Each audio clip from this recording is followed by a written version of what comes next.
Hello दोस्तों, मेरा नाम मोहम्मद आलम। आज के हम कुछ इंटरनेशनल खबरों पर चर्चा करेंगे। तो सबसे पहले हम आपको गाजा की खबर बताते हैं।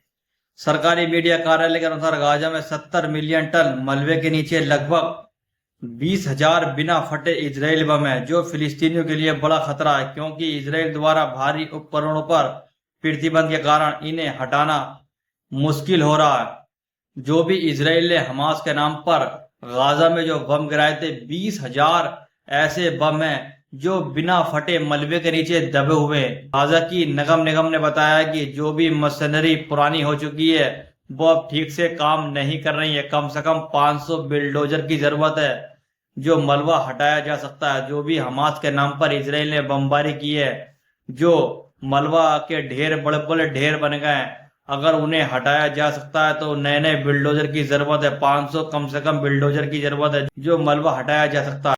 जो गाजा और इसराइल में डोनाल्ड ट्रंप की तरफ से जो प्रस्ताव लाया गया था, जो समझौते का पहला चरण शुरू होने लगा है, दोनों की तरफ से बंदूकों की अदला बदली भी की जा रही है।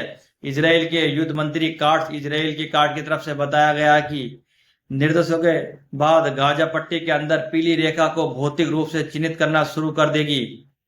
कार्ड्स ने चेतावनी दी कि इसे पार करने के किसी भी प्रयास का आकस से सामना करना पड़ेगा। ये इजराइल के कार्ड्स की मंत्री की तरफ से बताया गया। इसराइल ने जो भी लेबनान पर हमले किए हैं उसको लेकर ईरान की तरफ से एक बयान देते हुए कहा गया कि ईरान ने दक्षिण लेबनान पर जारी इजराइल बमबारी की निंदा करते हुए पिछले नवंबर में इसराइल और हिजबुल्लाह के बीच हुए युद्ध विराम समझौता का उल्लंघन बताया। ये ईरान की तरफ से बताया गया।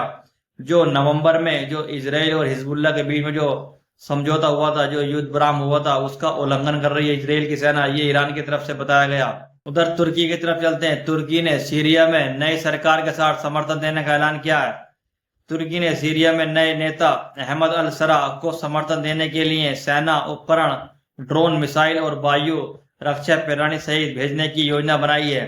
अंकारा अपने सीमा पर हमले के क्षेत्र को 5 किलोमीटर से बढ़ाकर 30 किलोमीटर करना चाहता तथा पीकेके आतंकवादी समूह से जुड़े अमेरिका समर्थित वाईपीपीजी एचडीएफ के कब्जे वाले क्षेत्रों पर ध्यान केंद्रित करना चाहता है। हथियारों का मुख्य रूप से उत्तरी सीरिया में तैनात किया जाएगा ताकि दक्षिण पश्चिम में इजराइल के साथ तनाव को टाला जा सके। ये तुर्की की तरफ से कहा गया। ईरान के उपराष्ट्रपति की तरफ से कहा गया कि हम अमेरिका के साथ ऐसी शर्त पर बातचीत नहीं करेंगे जो हमें आत्मसमर्पण करने के लिए मजबूर करे। ये ईरान के उपराष्ट्रपति की तरफ से कहा गया। तुर्की के राष्ट्रपति तैयब एर्दोगान ने गाजा को लेकर कहा कि तुर्की के राष्ट्रपति तैयब एर्दोगान ने कहा कि गाजा को तत्काल पुनर्निर्माण की आवश्यकता है। साथ ही उन्होंने कहा कि इसराइल के खराब रिकॉर्ड के कारण अंकारा सतर्क है। ये तुर्की के राष्ट्रपति की तरफ से कहा गया। उधर पाकिस्तान की तरफ चलते हैं। पाकिस्तान के रक्षा मंत्री ख्वाजा आसिफ की तरफ से कहा गया कि जो भी अफगानिस्तान के हमारे देश में रह रहे हैं उन्हें तत्काल हमारा देश छोड़ना होगा। पाकिस्तान के रक्षा मंत्री ने पाकिस्तान में रहने वाले सभी अफगानियों से अपने वतन लौटने का आग्रह किया। उन्होंने तालिबान पर भारत के साथ मिलकर पाकिस्तान के खिलाफ साजिश रचने का आरोप लगाया और चेतावनी दी कि पाकिस्तान अब काबुल के साथ संबंध बनाए रखने का जोखिम नहीं उठा सकता। ये पाकिस्तान के रक्षा मंत्री ख्वाजा आसिफ की तरफ से कहा गया। डोनाल्ड ट्रंप की तरफ से सऊदी अरब को लेकर कहा गया कि सऊदी अरब ने कल ही अब्राहम समझौते में शामिल होने की इच्छा व्यक्त की है। यह डोनाल्ड ट्रंप की तरफ से कहा गया सऊदी अरब को लेकर।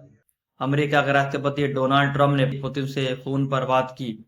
ट्रंप और पुतिन यूक्रेन में युद्ध विराम के लिए बैठक पर सहमत हुए।